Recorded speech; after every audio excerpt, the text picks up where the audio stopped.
누가복음 7장 36절부터 50절까지 같이 읽습니다. 한 바리새인이 예수께 자기와 함께 잡수시기를 청하니 이에 바리새인의 집에 들어가 앉으셨을 때에 그 동네에 죄인인 한 여자가 있어 예수께서 바리새인의 집에 앉으셨음을 알고 향유 담은 옥합을 가지고 와서 예수의 뒤로 그 발 곁에 서서 울며 눈물로 그 발을 적시고 자기 머리털로 씻고 그 발에 입 맞추고 향유를 부으니 예수를 청한 바리새인이 이것을 보고 마음에 이르되 이 사람이 만일 선지자더면 자기를 만지는 이 여자가 누구며 어떠한 자 곧 죄인인 줄을 알았으리라 하거늘 예수께서 대답하여 가라사대 시몬아 내가 내게 이를 말이 있다 하시니 저가 가로되 선생님 말씀하소서 가라사대 빚주는 사람에게 빚진 자가 둘이 있어 하나는 500데나리온을 졌고 하나는 50데나리온을 졌는데 갚을 것이 없으므로 둘 다 탕감하여 주었으니 둘 중에 누가 저를 더 사랑하겠느냐? 시몬이 대답하여 가로되 제 생각에는 많이 탕감함을 받은 자니이다. 가라사대 내 판단이 옳다 하시고 여자를 돌아보시며 시몬에게 이르시되 이 여자를 보느냐? 내가 내 집에 들어오매 너는 내게 발 씻을 물도 주지 아니하였으되 이 여자는 눈물로 내 발을 적시고 그 머리털로 씻었으며 너는 내게 입 맞추지 아니하였으되 저는 내가 들어올 때부터 내 발에 입 맞추기를 그치지 아니하였으며 너는 내 머리에 감람유도 붓지 아니하였으되 저는 향유를 내 발에 부었느니라. 이러므로 내가 내게 말하노니 저의 많은 죄가 사하여졌도다. 이는 저의 사랑함이 많음이라. 사함을 받은 일이 적은 자는 적게 사랑하느니라. 이에 여자에게 이르시되 내 죄 사함을 얻었느니라 하시니 함께 앉은 자들이 속으로 말하되 이가 누구이기에 죄도 사하는가 하더라. 예수께서 여자에게 이르시되 내 믿음이 너를 구원하였으니 평안히 가라 하시니라. 아멘. 주님께서 한 바리새인이 자신과 함께 식사하자고 청해서 바리새인의 집에 들어가 앉으셨습니다. 유대인들의 식사 습관은 우리가 하는 식사하고는 좀 달리 식사에 청함을 받고 식사를 한다는 것은 그 사람의 친구가 되어진다 하는 의미도 실상은 내포하고 있습니다. 그 동네에 죄인인 한 여자가 있었다 그럽니다. 그리고 예수님께서 바리새인의 집에 앉으셨음을 알고 향유 담은 옥합을 가지고 왔다 그럽니다. 그 동네에 죄인인 한 여자가 있다 하는 것은 과거의 동네라는 것은 우리의 조선시대나 고려시대보다 훨씬 낙후된 시대였기 때문에 한 죄인인 여자가 있다면 그 동네 사람들은 다 알고 있을 수밖에 없습니다. 이 여자는 사회에서 그 동네에서 멸시받는 여자였고 천대받는 여자였고 손가락질 당하는 여자였던 것이 분명한 사실입니다. 그 여자가 주님을 찾으러 오는 것입니다. 이 사람들 바리새인이 어떠한 사람인 줄을 이 여자는 알고 있고 또한 주님과 함께 많은 사람들이 식사하고 모였던 것도 알고 있습니다. 자신이 나아갔을 때에 그 사람들이 자신에 향하여 손가락질한다는 사실도 알고 있습니다마는 이 여자는 그러한 수치와 그러한 모욕을 당한다는 사실보다도 오히려 우리 주 예수 그리스도를 만난다는 감격에 주님을 찾아갑니다. 죄인인 자신도 주님께서 쫓아내지 아니하시고 맞아주실 것을 알고 있기 때문에 그렇습니다. 누가복음 7장 34절에는 인자는 와서 먹고 마시매 너희 말이 보라 먹기를 탐하고 포도주를 즐기는 사람이요 세리와 죄인의 친구로다. 이렇게 주님에 대하여 사람들이 공격하고 이야기를 하였습니다. 우리 주님은 이미 세리와 죄인의 친구로다 하는 말을 듣고 사셨고, 죄인들이나 세리들이 그의 죄를 깨닫고 메시아 대신 구원자 대신 만왕의 왕 대신 주님께 나올 때에 주님께서 그들을 안으시며 그들을 축복하시며 그들을 용서하셨습니다. 한 여자가 나와서 주님의 38절에 보면 뒤로 그 발 곁에 서서 울며 눈물로 그 발을 적시고, 유대인들의 식사법이 비스듬하게 누워서 하는 것이기 때문에 주님의 발이 우리같이 의자에 앉아 먹거나 양발로 개고 앉는 식습관이 아니기 때문에 비스듬하게 누워있는 자세에서 식사하기 때문에 주님의 발로 접근할 수 있었고 뒤로 돌아갈 수 있었습니다. 그리고 울면서 눈물로 주님의 발을 적셨습니다. 그리고 자기의 머리털로 씻고 그 발에 입 맞추고 준비해 온 향유를 발에 부었습니다.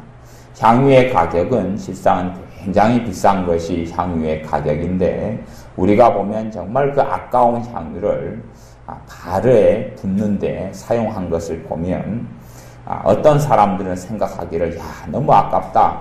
저렇게 비싼 향유를 팔아도 큰 돈을 장만할 터인데 왜 저렇게 아까운 향유를 허비하느냐라고 생각할 수도 있었고, 그와 비슷한 사건이 또한 나와 있습니다. 예수님을 청한 바리새인이 이것을 보고 마음에 생각을 합니다. 이 사람이 만일 선지자다면 자기를 만지는 이 여자가 누구며 어떠한 자고 죄인인 줄을 알았으리라. 선지자는 알았을 것이다.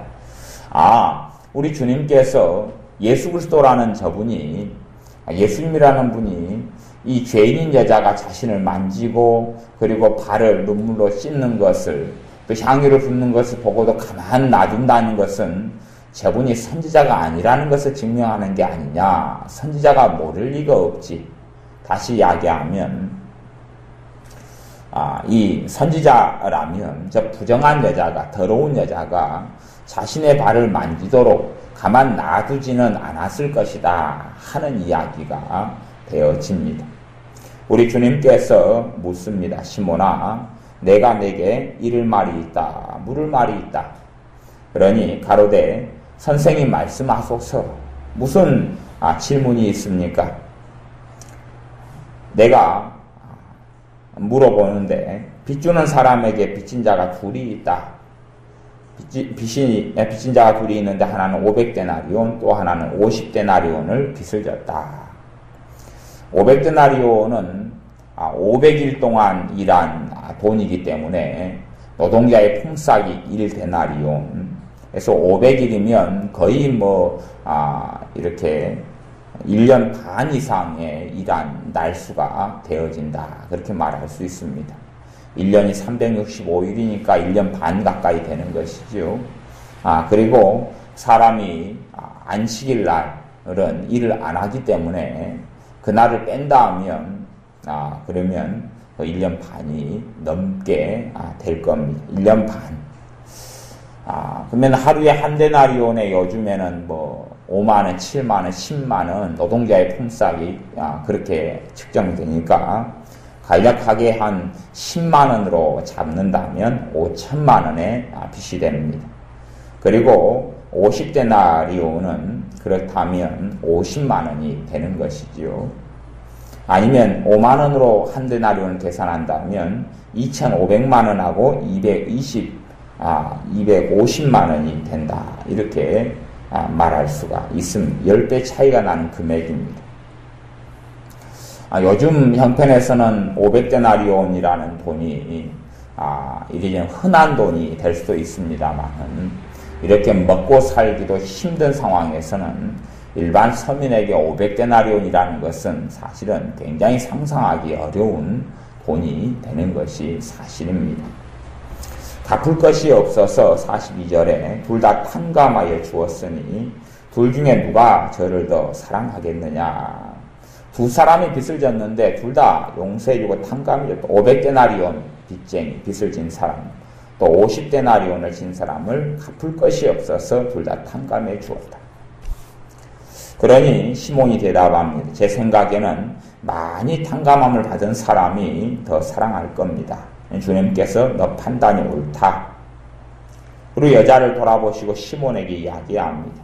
이 여자를 보느냐? 내가 너 집에 들어왔는데 너는 내게 발 씻을 물도 주지 아니하였으되 이 여자는 눈물로 내 발을 적시고 그 머리털로 씻었다. 너는 내게 입맞추지 아니하였는데 저는 내게 들어올 때부터 내 발에 입맞추기를 그치지 아니했다. 너는 내 머리에 감람유도 붓지 아니하였으되 저는 향유를 내 발에 부었다.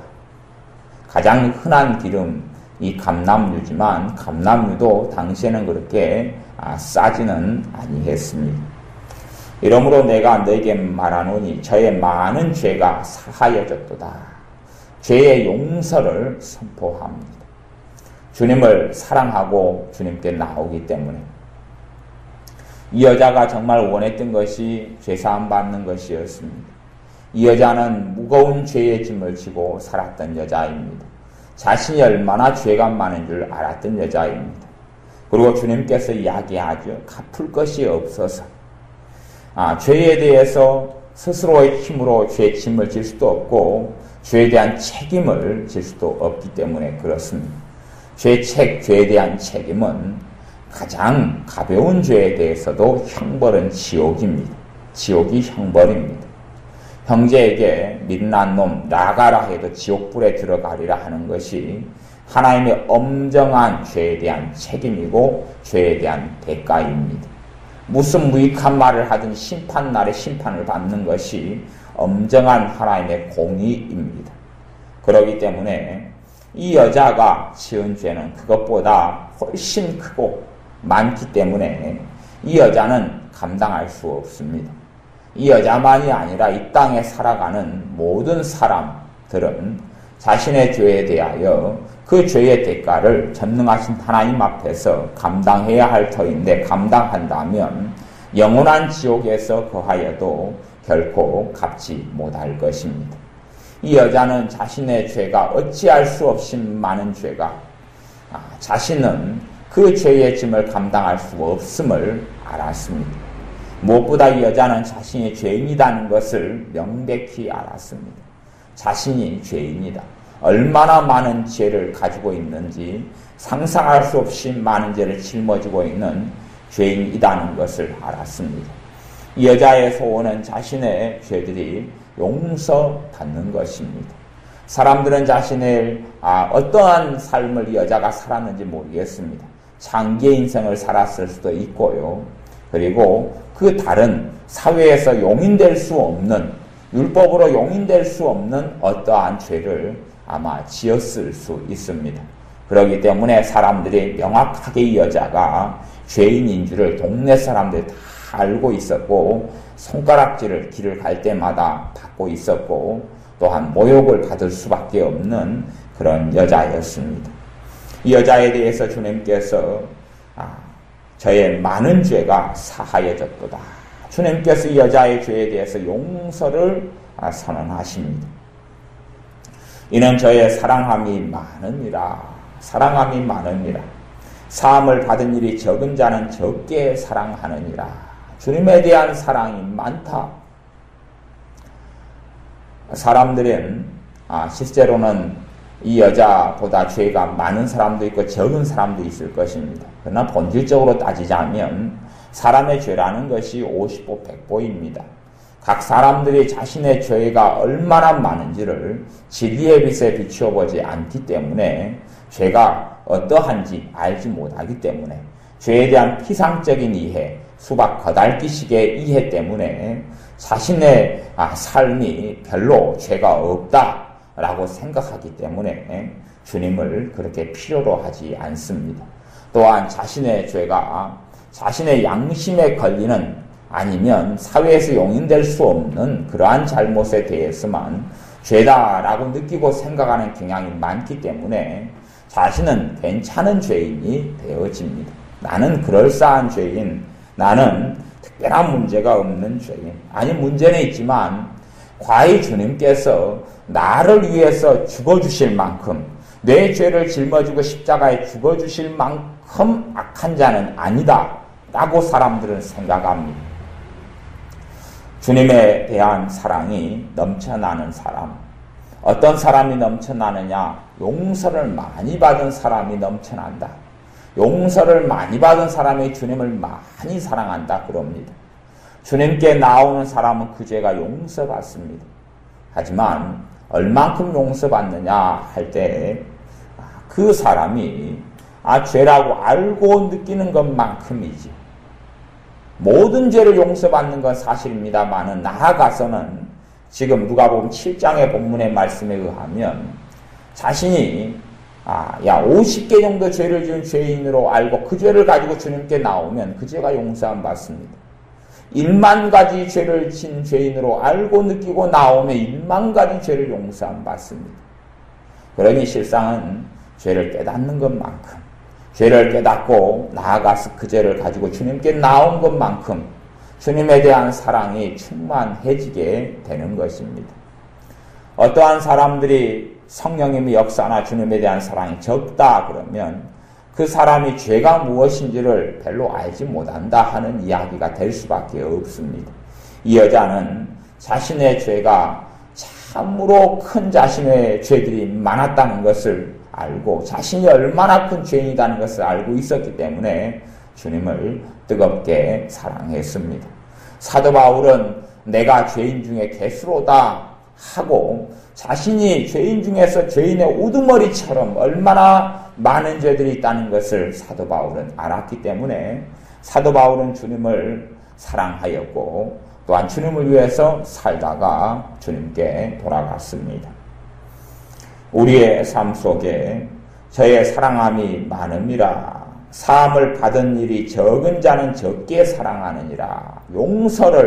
죄의 용서를, 죄 사함을 받은 일이 적은 자는 적게 사랑한다. 실제로 죄라는 것은 우리의 믿음이 성장하면 성장할수록 우리의 죄가 무엇인지 말씀을 통하여 베일이 벗겨집니다. 이 땅에 살아나가는 사람들이 예수님을 영접하고 믿습니다마는 그 사람들이 얼마나 자신의 죄가 큰지를 깨달으면 깨달을수록 그가 예수님을 영접하고 주님께 나올 때에 성령님의 역사가 그에 따라서 좌우되는 것을 봅니다. 주님이 필요로 한 것만큼 거룩하신 성령님께서 임하시며 그만큼의 죄사함이 주님의 십자가 앞에 나올 때 이루어지는 것을 봅니다. 그러니 어떤 사람은 자신의 죄의 무게를 별로 알지 못하고 죄를 깨닫지 못하고 병이 고쳐지기 원해서 나오거나 돈이 필요하거나 삶 속에 문제가 있어서 해결받기 위해서 나오는 사람들에게 성령의 역사는 거의 없는 것을 봅니다. 또한 그런 사람들의 믿음이 단지 질병 때문에 믿음이 있는 것처럼 보이지만 조금 지나면 그 믿음이 있었던 것이 겨처럼 지푸라기처럼 없는 것을 발견합니다. 다급한 문제 속에서 기도하면서 도와달라고 애걸복걸해서 나온 사람이 문제가 하나님의 은혜로 좀 해결되고 그렇게 처리가 되어져 가면서 그의 믿음은 사라져버리고 흔적도 없이 없어져 버리는 사건들도 종종 봅니다. 그러나 어떤 사람은 주님께 나오고 큰 많은 죄를 끌어안고 나왔고 그리고 나아가서 그 사람의 얼룩진 삶도 그대로고 문제도 그대로고 아픔도 그대로고 서러움도 그대로인데 하지만 주님을 의지하고 주님을 믿고 신뢰하는 것은 더 강해져가는 희한한 일도 보게 됩니다. 왜냐하면 어떠한 사람들은 자신의 죄의 무게를 알고 그 죄 때문에 어찌할 수 없어 주님께 죄인으로서 나와서 주님의 은혜를 받고 용서를 받기 때문에 그렇습니다. 주님께서 하신 말씀 속에 우리는 반드시 알아야 될 것이 7장 42절입니다. 갚을 것이 없으므로 둘 다 탕감하여 주었다 하는 것입니다. 갚을 것이 없으므로 둘 다 탕감하여 주었다. 우리는 우리의 죄에 대하여 우리가 결코 감당할 수 없습니다. 죄에 대하여 우리가 죄 싹을 우리가 받을 수가 없습니다. 우리가 죄싹을 받는다면 우리는 영원한 지옥 속에 사는 것 말고는 답이 없는 인생들이 우리입니다. 그 어떠한 의롭게 살아가는 사람이라 할지라도 자신의 죄에 대한 죄싹을 감당할 수가 없습니다. 어떠한 선인같이 보이는 사람이라 할지라도 그 사람의 죄에 대하여 주님께서 물으신다면 그는 죄에 대한 대가를 감당할 수가 없습니다. 우리는 우리의 스스로의 힘으로 의롭게 될 수 없고 스스로의 힘으로 전능하신 하나님 앞에 설 수 없는 죄인들이라는 것을 반드시 깨닫고 알고 있어야 합니다. 우리의 신앙이 예수님께 돌아와 죄인임을 깨닫고 돌아와 그리고 예수님을 나의 왕, 나의 하나님, 나의 주님으로 나의 구주로 영접할 때에 우리는 성령님을 통하여서 물과 성령으로 거듭나게 됩니다. 그리고 하나님의 자녀가 되어지죠. 그러면서 이제 영적 성장, 주님을 따라가는 여정을 걸어가게 됩니다. 그 주님을 따라가고 주님을 알아가고 예수 그리스도를 아는 데서 자라가라 하는 대로 주님을 알아가는 삶을 주님의 말씀을 통하여 성령님께서 주의 말씀을 통하여 양식을 먹고 깨닫게 하시고 공급하심으로 영적 성장이 일어납니다. 영적 성장이 되어지면서 우리는 말씀을 통하여 첫째는 내가 내 삶 속에 얼마나 많은 죄가 있는 줄을 알게 되는 것입니다.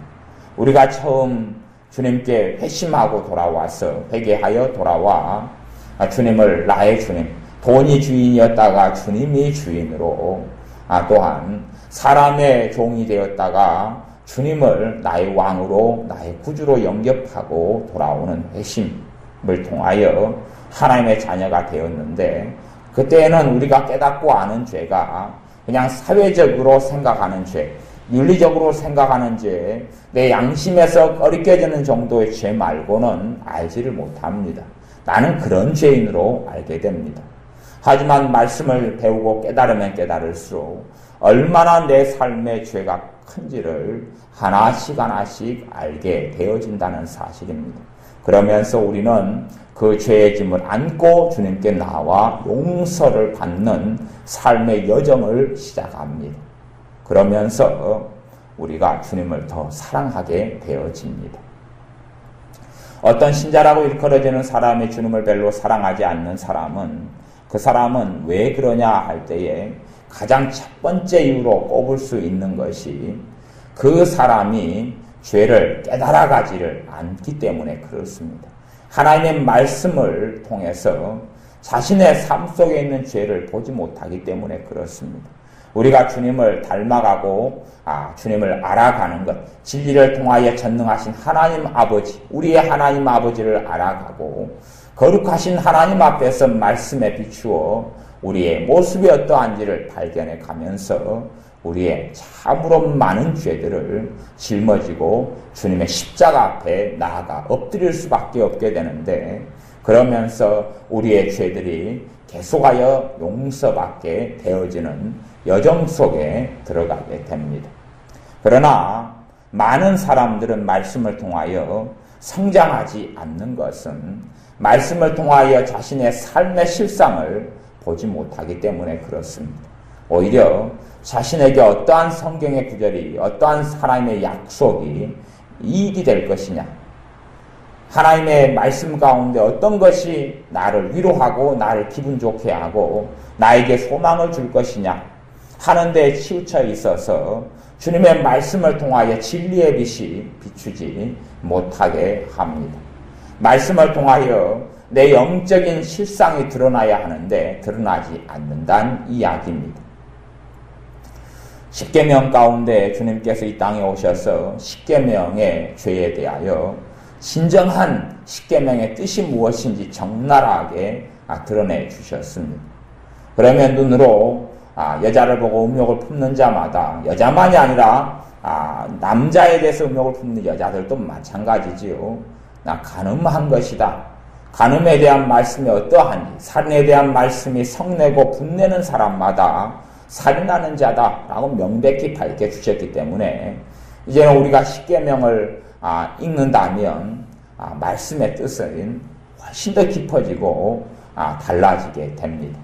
또한 10번째 계명의 탐심에 대하여 10계명 가운데 말씀하시는 것을 접하노라 하면 참으로 돈을 사랑함이 일만하게 죄의 뿌리가 되어지고, 또한 이 탐심이 우상숭배라는 것, 10번째 탐심이 우상숭배여서 10계명의 초기에 있는 2번째 계명의 우상숭배로 이어진다는 것, 하나님을 섬기지 않는 우상숭배로 이어진다는 것을 우리는 알게 될 수밖에 없습니다.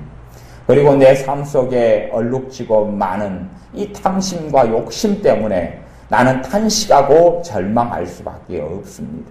내 삶에 얼마나 많은 탐심들과 이기심들을 발견하게 되어져 가야 한다는 이야기입니다. 그렇게 해서 내 삶 속에 있는 수없이 많은 이기심들을 발견해 가고, 그 이기심들을 끌어안고 주님의 십자가 앞에 나오는 사람들이 용서를 받게 되고, 또한 주님을 더 사랑하게 되어지고, 용서를 받은 것만큼 거룩하신 성령님께서 그 사람에게 더 강하게 충만케 하시며 임하시는 것입니다. 전 시대의 성령의 역사가 갈수록 약해져 가는 것은 사람들의 마음속에 주님이 아니라 돈이 더 강하게 자리 잡고, 성공이, 명예가 인정받는 것이, 명성이 높아지는 것이 깊이 있게 마음을 잡기 때문에 그렇습니다.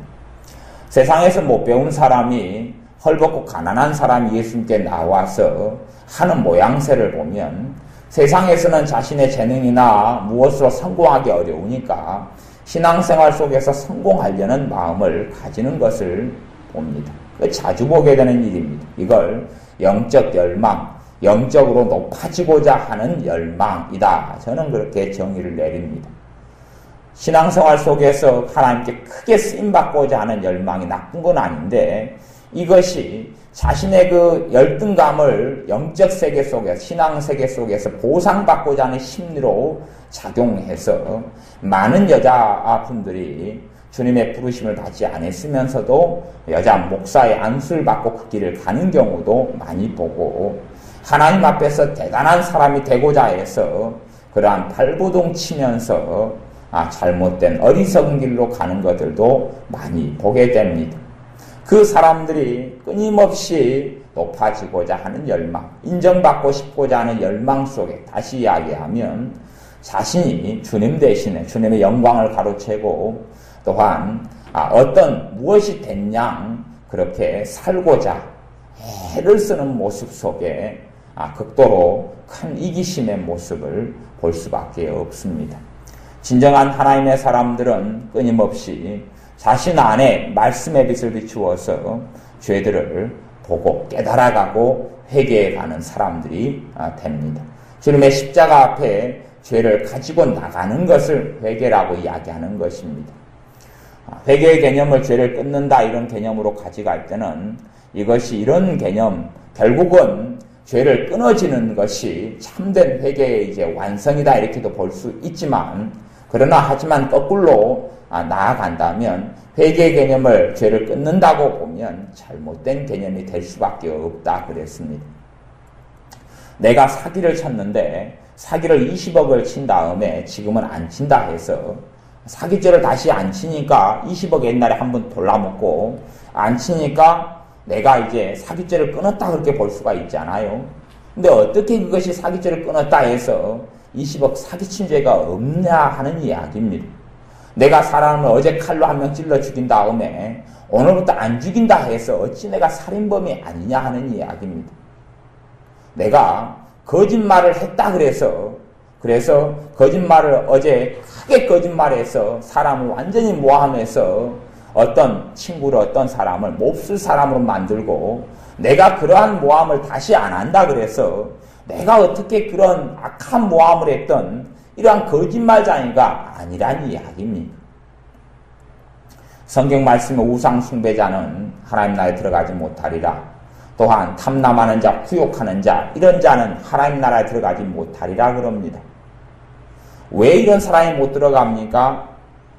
용서받지 못하기 때문에 그렇습니다. 무슨 말이냐 그러면 자신이 그 죄를 짓고 살아가는 줄을, 과거의 죄라 할지라도 자신 우상숭배자였던 것을 알지 못하고 그 죄를 가지고 주님께 나와야 용서를 받습니다. 용서를 받는데 그 사람이 자기가 우상숭배자인 줄 알지 못했고 또한 계속하여 우상숭배자로 살아간다는 이야기입니다. 죄를 깨닫지 못하니 계속하여 우상숭배자로 살아가죠. 그리고 그는 하나님 나라에 들어가지 못하고 거룩한 성 밖에 있으리라 하는 요한계시록의 말씀이 이루어진단 말이지요. 자신이 후욕하는 자, 남을 욕하고 거짓말해서 능욕하는 자로 살아왔으면서 그리고 그런 과거가 있고 또한 그런 현재가 있으면서 나는 그런 잘못을 안 하고 있다 하니 자신을 후욕하는 자가 아니지요. 하나님 보시기에는 그렇지 않은데 그리고 자신은 나는 그런 문제가 없어 하니 하나님 보시기에 후욕하는 자로. 왜요? 그 죄가 주님께 가지고 나와서 용서받은 적도 없고 그리고 현재도 그 죄를 성령의 역사를 통하여 깨닫지를 못하고 계속하여 그 삶을 살아나가기 때문에 사실은 주님하고는 관계없는 사람으로 판명나고 맙니다. 참으로 많은 사람 인생과 삶 속에서 주님과 상관없는 사람들이 얼마나 많은지요. 주님과 관련이 없는 사람들이 참 많게 사라져갑니다. 진짜 주님의 사람들은 말씀을 통하여 더 많은 죄들을 발견해야 합니다. 이 죄인이었던 여자는 자신이 얼마나 극악한 많은 죄인지 발견했고 왜요? 삶 가운데 정말로 누구 앞에 핑계댈 수 없는 그러한 삶의 흔적, 죄의 흔적들이 가득했기 때문에 큰 죄인으로 주님께 나와 많이 용서를 받았습니다. 적게 용서받은 사람들은 적게 죄를 깨달은 것이죠. 우리가 처음에는 죄를 적게 깨닫고 주님께 나와 용서를 받아서 주님을 조금 사랑한다 해도 우리의 믿음의 성장의 여정 가운데 주님을 구주로, 주님을 주인으로 모시고 주님을 왕으로 모시고 영적 성장의 여정 속에 말씀을 통하여 말씀이 나를 비추고 조명하여서 성령님께서 오신 대로 그가 오시면 죄에 대하여 의에 대하여 심판에 대하여 너에게 알리시리라 하는 말씀대로 죄를 깨달아가고 하나님의 의, 하나님의 공의가 무엇인지 알아가고 하나님의 엄정한 심판이 무엇인 줄 알아간다면 심판이 무엇 때문에 임합니까? 죄 때문에 임하지 않습니까? 그 성령의 역사 속에서 우리가 죄를 깨달아가고 알아간다면 진짜 주님의 사람은 그 죄를 가지고 십자가 앞에 나가게 됩니다. 그리고 용서를 받게 되고 주님을 뜨겁게 사랑하게 됩니다. 주님의 십자가에 대한 감사와 감격이 사라져가고 없는 사람들이 있습니다. 그 사람은 이유는 그렇습니다. 그 사람이 자신의 죄를 보지 못하기 때문에 그렇습니다. 성찬을 할 때 감격 속에 들지 못합니다. 주님의 보혈에 대하여 찬양할 때에 깊은 주님의 은혜 속에 들지 못하는 사람들이 있습니다. 왜 그렇습니까? 그 사람들이 자신의 죄를 깨끗게 하심과 용서하심도 잊어버렸을 뿐만 아니라 주님께서 그리고 현재의 삶 속에 자신이 얼마나 많은 죄를 매일 짓고 살아가는 줄을 깨닫고 알지 못하기 때문에 그렇습니다. 죄를 깨닫고 알고 십자가 앞에 죄를 가지고 나오는 사람은 죄들이 끊어져 가기 시작합니다. 자신의 삶 속에 있는 거짓말들을 보기 시작하는 사람은 거짓말에 대한 죄에 대한 대가를 자신 스스로 어떻게 감당할 수 있단 말입니까? 지옥 갈 죄입니다. 그 거짓말의 죄를 끌어안고 십자가 앞에 나와서 가슴을 칠 수밖에 없고 주님께서 용서해 줍니다. 그리고 현재에 짓는 거짓말의 죄들이 이제는 죄인 줄 알기 때문에 성령님의 도우심을 요청하게 되고 그리고 회개하면서 거짓말의 죄들이 어떨 때는 단번에 어떨 때는 순차적으로 점진적으로 끊어져 가게 된다는 이야기입니다. 과거의 죄가 용서받으니 거짓말장애가 아니죠. 현재의 거짓말이 줄어들어가고 끊어져 가니 거짓말장애가 아니게 되는 것입니다. 과거의 우상숭배죄를 깨닫고 주님께 나아가니 과거의 우상숭배죄가 용서받죠. 과거에 사람을 미워하고 증오했던 살인죄가 주님께 그 살인죄인 줄 알고 나아가니 과거의 살인죄들이 용서받죠. 현재에 짓고 살아가는 살인죄들이 알고 주님께 나아가 회개하니 주님께서 살인죄들을 용서해 주기 시작하시죠. 그리고 살인자들이 아니게 된단 말입니다. 살인자들이 하나님 나라에 들어가지 못하리라. 자신의 옛죄를 깨끗게 하심을 잊었다. 과거의 살인죄들이 용서받았는데 과거의 살인죄를 용서받고 난 다음에 끊임없이 오늘을 살아가면서 살인자로 살아나가는데 오늘도 어떤 사람을 미워하고 증오하고 내일도 미워하고 증오하고 과거의 살인죄가 용서받았다 해서 내일도 미워하고 증오하고 다음 달도 미워하고 증오하고 다음 해도 미워하고 증오하는 살인자로 계속 살아나가는데 어찌 그 사람이 살인자가 아니단 말입니까? 그러하니 그 사람이 주님 앞에 섰을 때에 살인자로 한 명 날 수 있고 또한 하나님 나라에 고린도 전서의 말씀처럼 들어가지 못하는 자가 될 것입니다. 우리가 말씀을 통하여 참된 신자들, 주님의 사람들은 말씀의 빛이 비추어서 죄를 더 깨닫고 알아가서 죄를 가지고 주님의 십자가 앞에 나아가는 사람이 되어져야 합니다. 얼마나 이사야 선지자처럼 나여 화로다 망하게 되었도다.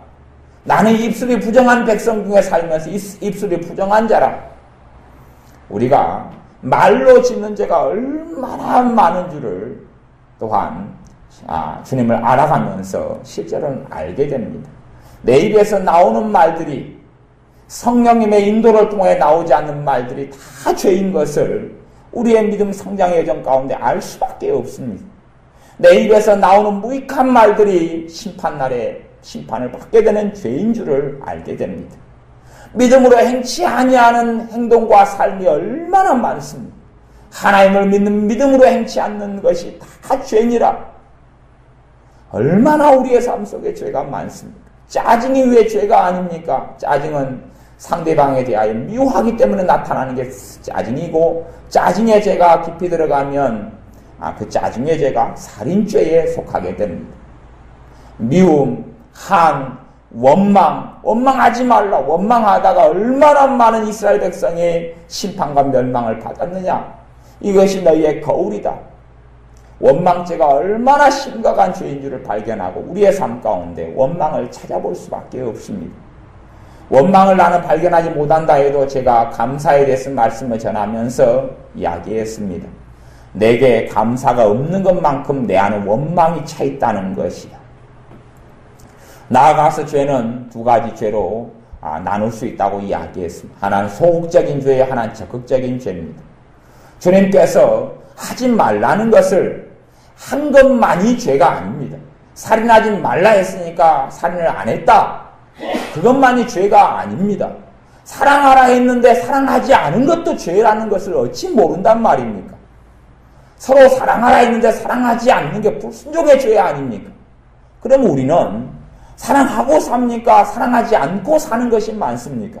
대부분 사랑하지 않고 살아가지 않습니까? 내가 신사적이어서 덜 미워한다고 쳐요. 별로 안 미워하고 살인죄를 별로 안 짓고 살아간다고 쳐요. 그러나 사랑하고 살아가는 건 별로 없지 않습니까?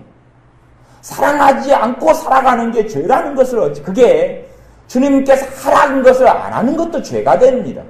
하지 말라는 것을 하는 것만이 죄가 아니라 거짓말하지 말라, 거짓 증거하지 말라.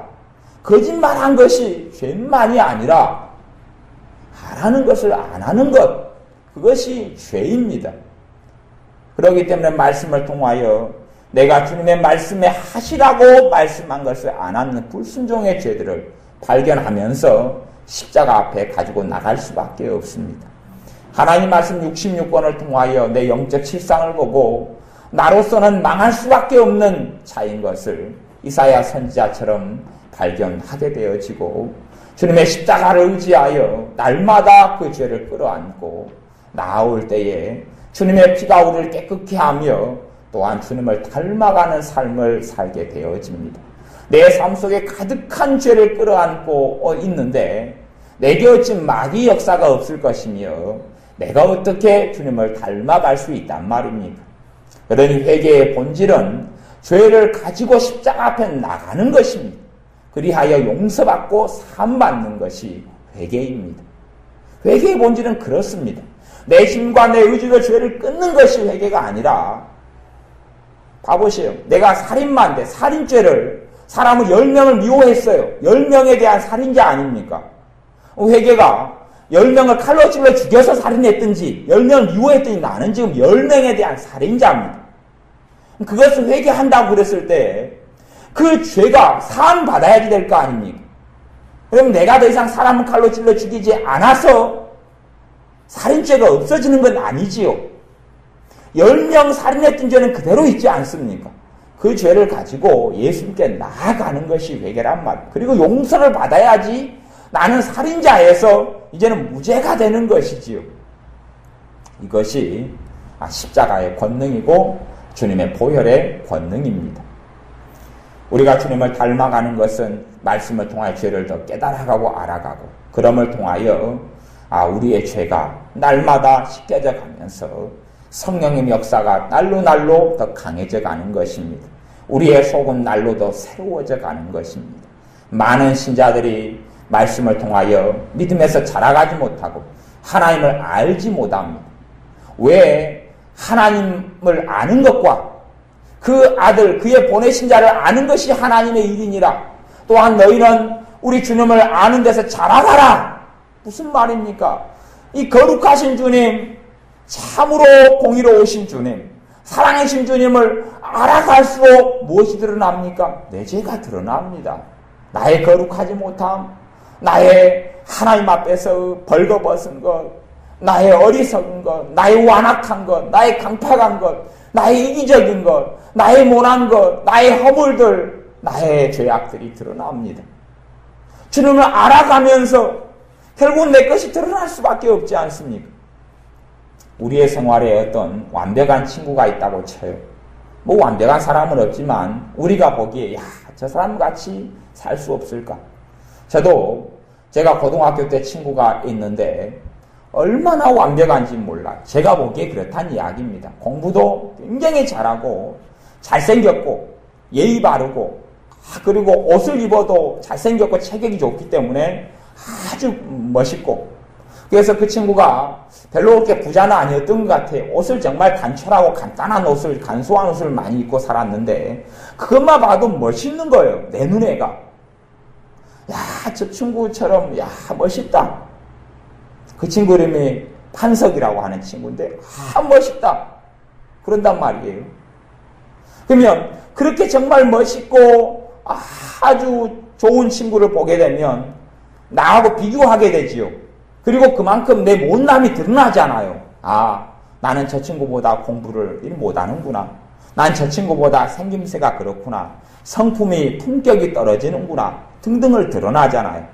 근데 그렇게 드러나는 것처럼 내가 정말 우리 주님을 알아가면 알아갈수록 얼마나 내가 더러운지, 얼마나 내가 허물이 많은지, 얼마나 내가 어리석은지, 얼마나 내가 악한지, 주님께서는 나를 위해서 내 죄를, 우리의 죄를 감당하시기 위해 십자가의 길을 걸어가셨는데 나는 내 이기적인 욕망으로 얼마나 가득한지 그것이 적나라하게 갈수록 드러나가지 않겠습니까? 이런 사람에게 거룩하신 성령님께서 더 충만히 역사하십니다. 그리고 그 죄가 예수님의 보혈로 피로 씻겨져 가는 것입니다. 이것이 영적 성장의 여정 속에 일어나는 것이에요.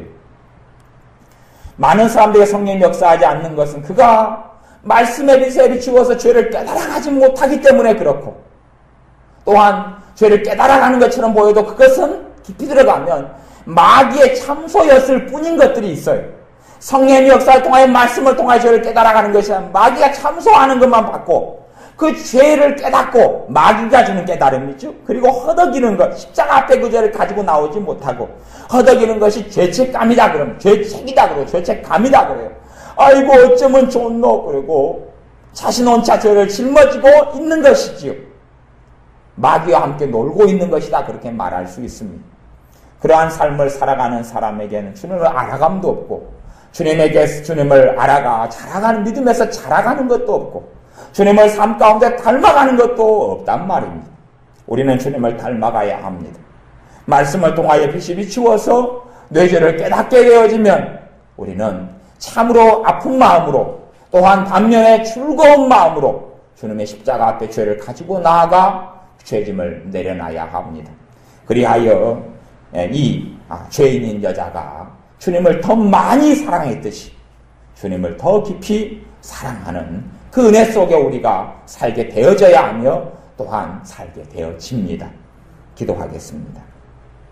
아버지 하나님, 우리가 이 많은 죄를 탕감받은 사람일수록 주님을 더 많이 사랑하게 된다고 하셨사온데 날마다 우리가 죄를 깨닫고 주님의 십자가 앞에 나아가서 죄를 내려놓으면 주 예수님의 피가 우리를 깨끗하게 하시는 그 은혜를 내가 날마다 누리면 우리는 더 주님을 사랑하는 자가 되어질 것입니다. 그러나 어리석게도 우리는 죄를 깨닫지도 못하고 말씀을 통하여 죄를 알지도 못하며 마귀의 참소만 받아서 죄책감만 가득할 뿐이지 주 예수 그리스도 주님을 아는 영광의 빛이 비추어서 우리의 허물이 드러나고 우리의 모함과 완악함과 우리의 분노와 우리의 한과 우리의 원한과 미움과 증오와 시기와 질투와 우리의 염려와 근심과 불신앙과 주님을 신뢰하지 못함과 주님을 사랑하지 않는 이 죄들이 우리의 강팍함들이 드러나게 되어져서 십자가 앞에 죄를 끌고 나아가 용서받으며 성령님의 놀라운 역사가 더 날이 갈수록 강해져 가며 우리의 심령은 날이 갈수록 새로워져 가며 주님을 더 놀랍게 뜨겁게 사랑하는 삶을 살게 하여 주옵소서. 예수님을 아는 데서 자라나게 하옵소서. 예수님의 이름으로 기도하옵나이다. 아멘. 기도하